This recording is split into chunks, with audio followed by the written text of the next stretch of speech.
ایک بات کا ہمیں خاص خیال رکھنا چاہیے، ابھی دربار میں کسی پر یہ راز نہیں کھلنا چاہیے کہ تم شہزادے ہو اور مجھ سے مل چکے ہو، اس لیے میں نے تمہیں آج بڑے خفیہ طریقے سے محل میں منگوایا ہے۔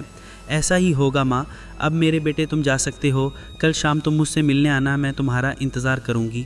جو حکم ملکہ عالیہ۔ امبر ماں کے قدموں کو ہاتھ لگا کر واپس آ گیا۔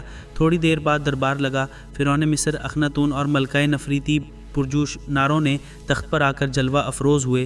دربار میں فرعون نے دوسرے اعلیٰ درباریوں کے ساتھ امبر کو بھی کرسی پیش کی اور ضروری کارروائی کے بعد دربار برخاست ہو گیا۔ اس دوران میں ملکہ نفریتی نے امبر کی طرف ایک بار غور سے دیکھا، جیسے اس سے یہ کہہ رہی ہو، میرے بیٹے ابھی کسی پر ماں بیٹے کے ملاپ کا راز نہ کھلے۔ دربار برخاست ہونے کے بعد قہرمان نے امبر سے ادھر ادھر 2-3 باتیں کیں اور رخصت لے کر شاہی مہمان خانے کی طرف چلا گیا۔ شاہی مہمان خانے کے باہر انجیر کے درختوں کے جھنڈ میں پجاری اور فرعون کا ایک خاص ملازم ایک رتھ پر بیٹھے قہرمان کا انتظار کر رہے تھے۔ قہرمان اسے ساتھ لے کر قلعے کی طرف روانہ ہو گیا۔ قلعے کے شمالی برج کے نیچے ایک پرانے احرام کے کھنڈر میں انہوں نے اپنی خفیہ ملاقات شروع کر دی۔ اس ملاقات میں یہ طے پانا تھا کہ کس وقت آج رات فرعون مصر اور ملکہ مصر کو ہلاک کر دیا جائے۔ میرے خیال میں آدھی رات کے بعد انہیں زہر دے کر ہلاک کر دینا چاہیے۔ یہ رائے بڑے پجاری نے دی تھی۔ قہرمان سوچنے لگا، وہ ایک ہی وقت میں دونوں کو ہلاک کرنے کے حق میں تھا اور اس کے لیے رات کے شروع کا حصہ اس کے خیال میں بے حد موزوں تھا۔ اس نے فرعون کے خاص ملازم کو سونے کے سکوں کی ایک تھیلی دیتے ہوئے کہا، یہ لو اپنا، اور کام خوش اسلوبی سے ختم کرنے کے بعد تمہیں ترقی دے کر دارو گریا مصباح بنا دیا جائے گا۔ تمہارا یہ کام ہے کہ رات کو جب بادشاہ اور ملکہ کھانا کھانے بیٹھیں تو تم سب کی آنکھ بچا کر صرف بادشاہ اور ملکہ کے کھانے میں یہ زہر ملا دو۔ یہ زہر پھیکا ہے اور اس کا اثر ایک پل کے اندر اندر ہو جاتا ہے۔ اگر تم نے یہ کام کامیابی سے کر دیا تو تمہیں اور انعام دیا جائے گا۔ فرعون کے ملازم خاص نے زہر کی چمڑے کی بوتل قہرمان سے لے کر اپنی جیب میں رکھتے ہوئے کہا، رب زیوس کی قسم، آج کی رات فرعون اور ملکہ کی آخری رات ہوگی، کل وہ اس دنیا میں نہیں ہوں گے۔ شاباش۔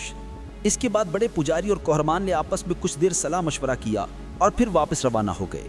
قہرمان نے ایک بڑا زبردست منصوبہ بنایا تھا۔ فرعون کی حکومت کا تختہ الٹنے کے لیے یہ ایک بڑی ہی خوفناک سازش تھی۔ قہرمان کا منصوبہ یہ تھا کہ فرعون اور ملکہ کے ہلاک ہوتے ہی فوراً ان کی موت کا اعلان کر کے تخت پر قبضہ حاصل کر لیا جائے، ملک کی تمام سرحدیں بند کر دی جائیں، غیر ملکی سفیروں کی حویلیوں کے باہر پہرا لگایا جائے اور فرعون کے حامیوں کو فوراً سرے عام قتل کر دیا جائے۔ یہ گھناؤنی سازش تھی جس سے بے خبر فرعون بڑے سکون سے اپنے محل کی عبادت گاہ میں رب عظیم کی عبادت کر رہا تھا۔ وہ بڑے اجر و انکسار کے ساتھ دونوں ہاتھ آسمان کی طرف اٹھائے سر جھکائے دعا مانگ رہا تھا۔ دوسری طرف ملکہ نفریتی اپنی خواب گاہ میں خرطوم کے ریشمی پردوں کے پیچھے عود و عنبر کی خوشبوؤں میں آرام دہ میں سحری پر بیٹھی شارمین کے ساتھ باتیں بھی کر رہی تھی اور خراسانی ہرن کی اون کے بنے ہوئے دھاگے سے بنائی بھی کر رہی تھی۔ ملکہ نفریتی نے شارمین کو شار راز سے آگاہ کر رکھا تھا۔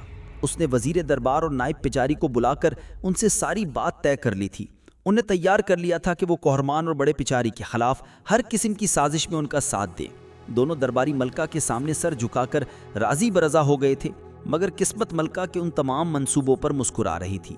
جو شام کے کھانے کا وقت قریب آ رہا تھا، ملکہ کی موت کا وقت بھی قریب آتا جا رہا تھا۔ رات کا کھانا فرعون، اخناتون اور ملکہ نفریتی ہمیشہ مل کر کھاتے تھے۔ حسب معمول جب رات کے کھانے کا وقت آیا تو کنیزوں نے سونے کی سلچی لا کر ملکہ مصر کے ہاتھ دھلائے اور انہیں کاشان کی ریشمی شال سے پونچھ کر خشک کیا۔ پھر ملکہ کی بالوں میں کنول کے سفید پھولوں کا گجرا سجایا اور اس کی ریشمی عبا تھام کر کھانے کے کمرے کی طرف چل پڑیں۔ کھانے کے کمرے میں ایک طرف سے ملکہ مصر اور دوسری طرف سے فرعون مصر داخل ہوا۔ دونوں ایک جگہ پہنچ کر ایک دوسرے کے ساتھ مل گئے۔ وسط میں سونے چاندی کی تشتریوں میں قسم قسم کے کھانے سجے ہوئے تھے۔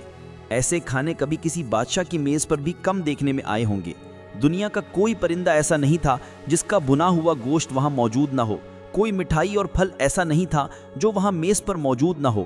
ملکہ مصر اور فرعون نے اخناتون ساتھ ساتھ کھانے کی میز پر بیٹھ گئے۔ نوکروں نے کھانا ڈالنا شروع کر دیا۔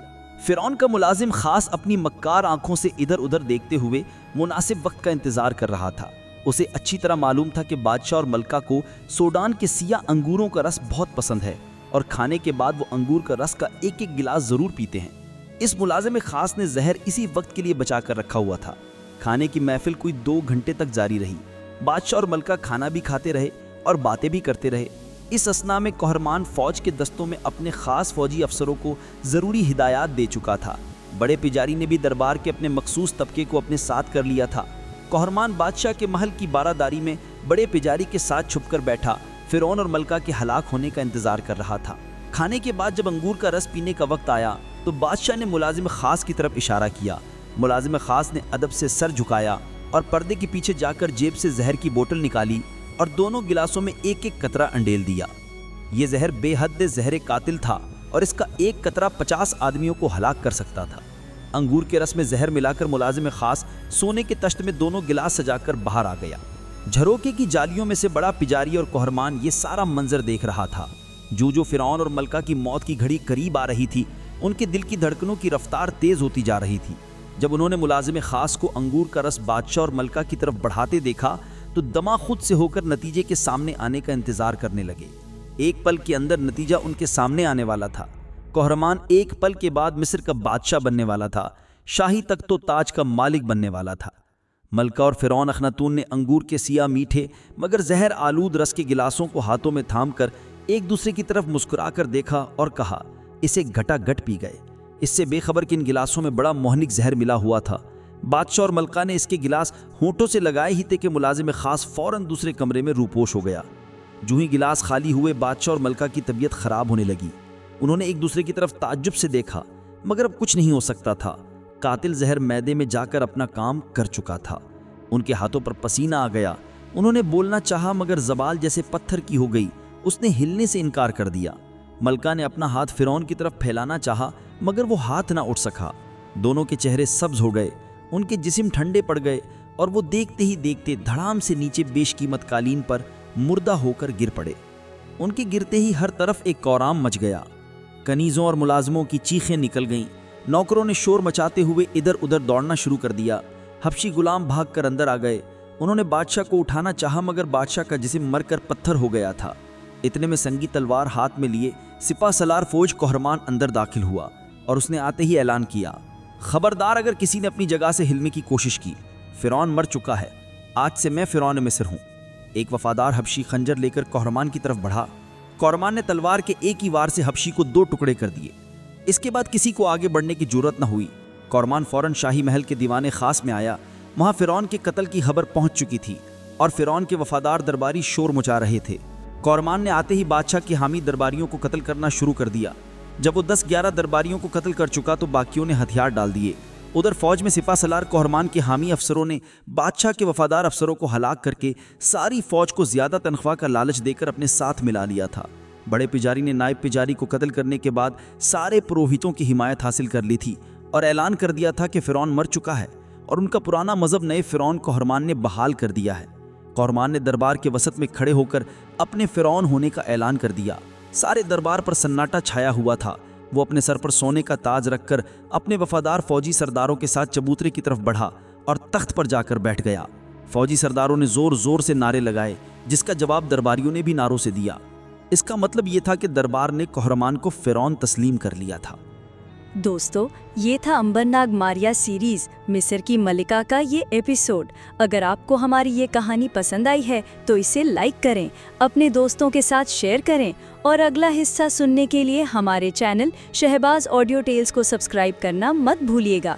آپ کی محبت اور تعاون ہی ہمیں مزید اچھی کہانیاں سنانے کا حوصلہ دیتا ہے۔ ملتے ہیں اگلے ایپیسوڈ میں، تب تک کے لیے اللہ حافظ۔